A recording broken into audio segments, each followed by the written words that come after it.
तुझ्यावर प्रसन्न आहे, प्रसन्न आहे. व्याधा, तुला स्वर्गाचे कायमचे सुख मी देत आहे. स्वर्गातून विमान आलं. व्याध विमानात बसला आणि विमान स्वर्गाच्या दिशेने निघून. थोड्याच वेळात श्रीकृष्णाचा आणि बलरामाचा शोध घेत घेत दारुक तिथं आला. दारुकाने पाहिलं, कृष्णाच्या पायाला बाण लागलेलं पाहिलं. स्वामी, हे कसे झाले? आपल्याला काय झालं? हे दारुकाच्या सगळ्या प्रश्नांची उत्तरे न देता श्रीकृष्णाने सांगितलं, दारुका, आता मी निज लोकात जाणार आहे. मी गेलो की सागर द्वारका बुडणार आहे.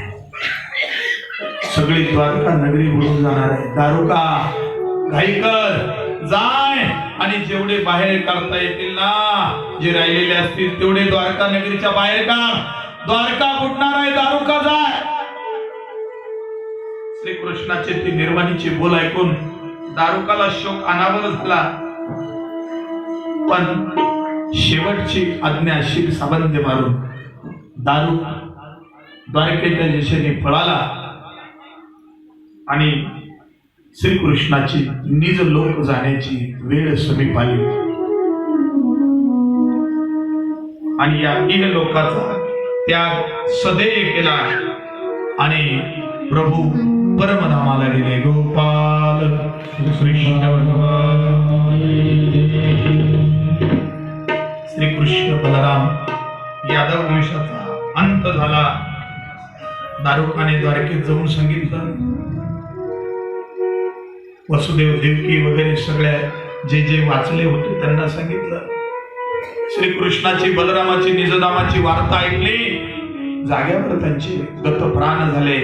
जागेवर त्यांनी देह त्याग केला.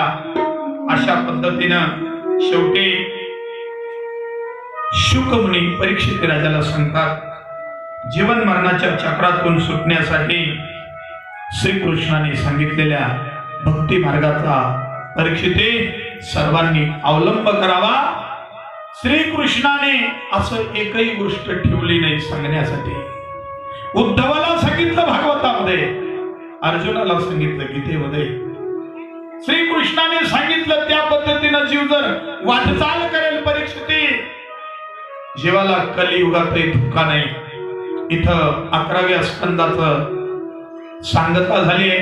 11वा स्कंद या ठिकाणी संपला आहे. हरे नमः, हरे नमः, हरे नमः.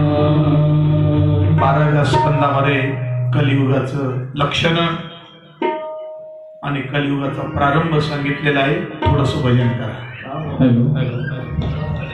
भजन करा. श्री राधे राधे